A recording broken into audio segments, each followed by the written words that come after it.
నా పేరు భావన. నేను టెక్ మహీంద్రా ఎంప్లాయీ. ఒక 4.5 months బ్యాక్ నేను టెక్ మహీంద్రాలో జాయిన్ అయ్యాను. అండ్ జాయిన్ అయిన ట్రైనింగ్ కంప్లీట్ చేసుకునే పీరియడ్లో నాకు హెల్త్ బాగోక నేను ఫ్లోర్ మీద పడిపోయాను. అండ్ నన్ను అప్పుడు అక్కడి నుంచి they have taken me to DOMS, వాళ్ళ చిన్న డామ్స్ ఉంటుంది లోపల, అక్కడికి తీసుకెళ్లారు.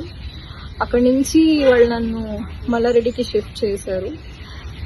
అక్కడ కూడా మెడికేషన్ సరిగ్గా లేకపోవడంతో ఎనీహౌ మా ఇంటి దగ్గర ఉన్న డాక్టర్కి షిఫ్ట్ అవుదా అని వెళ్ళిపోయాను. అలా కపుల్ ఆఫ్ ఇన్సిడెంట్స్ హెల్త్ బాగోకపోవడం వల్ల జూన్ మంత్లో నేను ఒక 13 days లీవ్ పెట్టాల్సి వచ్చింది. So I was on a medical leave. Though I was on a medical leave, my company has given me a warning letter and inappropriate language అండి.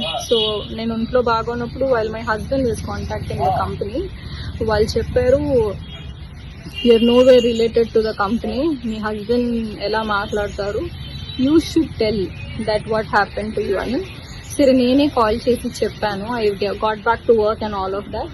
మధ్యలో కొన్ని రోజులు వాళ్ళే నాకు క్యాబ్ షెడ్యూల్ చేయలేదు, అందుకే నేను ఆఫీస్కి వెళ్ళలేకపోయాను. అండ్ దిస్ 2 days బ్యాక్ మా పాపకి హెల్త్ బాగాలేదు, స్టమక్ పెయిన్ అది అన్నారు. She's 11 years old. Mother instinct ఉంటుంది కదా సార్, ఇంకా కాల్ చేసి పాపకు బాగాలేదు అని మా టీఎల్కి చెప్పాను. చెప్తే అదంతా తెలియదు నాకు, మీరు ఫస్ట్ పైకి వెళ్ళి లాగిన్ చేయండి, నేను నా రీజనల్ మేనేజర్ దగ్గర నుంచి అప్రూవల్ తీసుకుని పంపిస్తాను అని. సరే ఓకే సార్ అని పైకి వెళ్ళే లోపు నాకు ఇంకో కపుల్ ఆఫ్ కాల్స్ వచ్చాయి పాప దగ్గర నుంచి. So I had to go. నేను అన్నాను లేదు సార్, నేను ఒకవేళ వెళ్ళిపోయినా I try to compensate tomorrow, కానీ ప్రామిస్ చేయలేను, ఎందుకంటే ఇంటికెళ్ళే పాప పరిస్థితి ఎలా ఉంటుందో తెలీదు. యూజువలీ సాటర్డే సండే నా ఆఫ్ కదా, నేను ఆల్రెడీ కొన్ని స్కెడ్యూల్స్ నేను చూసి చెప్తాను అని చాలా పొలైట్గా ఫోన్ డిస్కనెక్ట్ చేశాను. And I went back home, I taken care of my daughter. Just పాపకి వెళ్ళగానే డాక్టర్కి కాల్ చేస్తే బేసిక్ మెడికేషన్స్ ఫ్రైడే రోజు ఇచ్చాము, సాటర్డే రోజు properly took her to the hospital.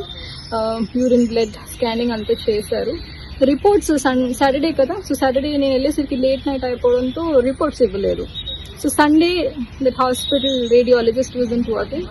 నాకు మండే కల్లా రిపోర్ట్స్ వచ్చాయి. And I took her to hospital yesterday, that is Tuesday. Technically, I was not there for 3 days in the company. Already నేను documents వాళ్ళకి వాట్సాప్లో share చేశాను. So by the time I reached office అండి, there were so many threatening emails that మీరు రేపు ఖచ్చితంగా report చేయాలి అని 21st రోజు రిపోర్ట్ చేయాలని మెయిల్స్ ఉన్నాయి. I was in a dilemma that నేను ఎలాంటి ఎన్వైరన్మెంట్లో పని చేస్తున్నాను, ఇంత వర్క్ హెరాస్మెంట్ అయితే ఎక్కడా ఉండదు. అండ్ సో అక్కడికి నా మీతో వచ్చినప్పుడు నాకు హెల్త్ బాగున్నప్పుడు when they were questioning all of this నాకు అంత బాగానే అనిపించింది sir. But I'm a married women, నాకు ఒక పాప ఉంది. I definitely have to take care of my daughter. నాకు ఒక ఫ్యామిలీ ఉంటుంది. సో మోస్ట్లీ మార్నింగ్ 12:30 లాగిన్ అంటే 10:30కి క్యాబ్ ఎక్కి ఇంటికి వెళ్ళేసరికి 1 o'clock అవుతుంది. Most of the time we are in tech Mahindra. And అలాంటి మమ్మల్ని కూడా మీరు పట్టించుకోకుండా ఉంటే ఎలా సార్, అది చాలా తప్పు అనిపించింది. మోర్ ఓవర్ వాళ్ళకి 60 days ఆఫ్ నోటీస్ పీరియడ్ ఉంటుంది. నేను ఇది తప్పించి నేను ఇంకే తప్పు చేసింది లేదు. నాకు ఇమీడియట్ టర్మినేషన్ ఇచ్చారు. So I have the documents with me where I never been lying about my health and all of that. And అది కూడా కాక ఇప్పుడు మోర్ అలార్మింగ్ ఏంటంటే sir, their work culture also is worst అనే చెప్పాలి. నేను ఏ కంపెనీలో వాష్రూమ్కి వెళ్తే అడిగి వెళ్ళాలి అని వినలేదు sir. This is the only company where I heard women వాష్రూమ్కి వెళ్ళాలంటే కూడా చెప్పాలి. ఫ్లోర్ మీద అరుస్తారు ఎక్కడికి వెళ్ళారు అని. వాష్రూమ్కి వెళ్ళాము అని చెప్పలేక అసలు పని ఉండి వెళ్ళాము అంటే ఎక్కడికైనా వెళ్తే చెప్పి వెళ్ళాలి. Sir I'm not comfortable sharing వాష్రూమ్కి వెళ్తున్నాను అంటే బయో బ్రేక్ అని చెప్పండి, లేకపోతే జుడితేతో చెప్పండి, ఇంకెవరితోనైనా చెప్పండి. బట్ మీరు చెప్పకుండా ప్లేస్ నుంచి వెళ్ళిపోతే మాకు ఎలా తెలుస్తుంది మీరు ఎక్కడికి వెళ్తున్నారు అని. So much of micro management is being done. అది కూడా that is intolerable sir. I'm a women, I have right to P. I will not answer any one that I'm going for P or loo or I'm doing anything. I have a medical condition where I might require to go little more to the washroom. Company should work accordingly to the employee. That also wasn't given. ఉమెన్తో రెస్పెక్ట్ఫుల్గా మాట్లాడరు sir. ఇంకొక విషయం ఏంటంటే, నేను medical లీవ్లో ఉన్నప్పుడు ఒక్క call చేసినప్పుడల్లా when are you turning up or else we will remove you, when are you turning up or else we will remove you అని warning mails పెట్టారు, వార్నింగ్ కాల్స్ చేశారు తప్ప మీ హెల్త్ ఎలా ఉంది, మీకు ఏం జరిగింది, how are you feeling about it అని ఒక్క మాట కూడా నన్ను అడగలేదు సార్. మొరవర్ నేను మా పాపకు బాగాలేదు, నాకు మా హెచ్ఆర్ నుంచి కాల్ వచ్చింది. షీ సెడ్ భావన I heard about your daughter, when I reporting my, ఒకవేళ మీరు మెడికల్ డాక్యుమెంట్స్ తీసుకుని రేపు రాకపోతే you will face serious consequences అని చెప్పి. మీరు వినండి భాగ్య గారు, ఏం జరిగిందో వినండి. This is my daughters health condition. She didn't even listen to me. She said you come back, we will talk with the documents అని. దెన్ షీ సెడ్ మీరు మీ టీఎల్ కాల్ మొహం మీద కట్ చేసి వెళ్ళిపోయారంట కదా ఆఫీస్లో రిపోర్ట్ చేయకుండా. అలా నేను చేయలేదు, I can prove it anywhere.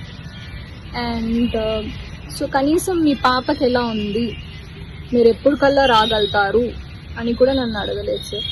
ఇలాంటి కంపెనీస్ కోసం ఇలాంటి కార్పొరేట్స్లో వర్క్ చేయడం కోసం గంటలు లైన్లో నించోపెట్టి, వందల కొద్ది మంది లైన్లో నించుంటే ఇంటర్వ్యూస్ ఇచ్చి క్రాక్ చేసి జాబ్ చేస్తే ఎక్కడుంది సార్ ఎంప్లాయ్మెంట్కి స్టెబిలిటీ? దాన్ని నాకు వర్డ్ కూడా రావట్లేదు. ఎక్కడుంది సార్ ఎంప్లాయీ సెక్యూరిటీ? విమెన్కి రెస్పెక్ట్ లేదు.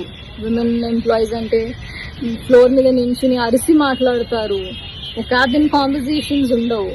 ఒకసారి ఇలాగే అరుస్తుంటే క్యాబిన్ కాన్వర్జేషన్స్ కావాలి, మీరు ఇలా ఫ్లోర్ మీద నా గురించి అరవద్దు అంటే దెన్ సార్ నేను హాస్పిటల్లో నేను మా పాపని చూపించుకోవాలా, వీళ్ళు పెట్టే వాట్సాప్ మెసేజెస్కి రిప్లై ఇవ్వాలా, వీళ్ళు పెట్టే ఈమెయిల్స్కి రెస్పాండ్ కావాలా, నాకు అర్థం కాలేదు. ఇవాళ మార్నింగ్ కూడా నేను క్యాబ్లోనే ఆఫీస్కి వెళ్ళాను, మెయిల్స్ అన్ని చదివాను. నాకు చీప్ అనిపించింది that I should this has to be reported అని. So I started reporting in the police station. ఒకటి మాత్రం నిజం, నేను ఒక్కదానే కాదు ఇలా ఫేస్ చేసేది. నేను రోడ్ మీద వచ్చి నించుని నాకు ఇలా జరిగింది అని అంటే నాతో పాటు కనీసం ఇంకో 10 మంది ఆడపిల్లలైనా వస్తారు that they are harassing women like hell అని. సో నా రిక్వెస్ట్ ఏంటంటే దయచేసి విమెన్ ఎంప్లాయీస్ని విమెన్లా ట్రీట్ చేయండి. వాళ్ళకి కూడా ఫ్యామిలీస్ ఉంటాయి, వాళ్ళకి కూడా పిల్లలు ఉంటారు. ఫోర్స్ చేసి రండి కంపెనీకి లేకపోతే జాబ్ తీసిస్తాం అనొద్దు.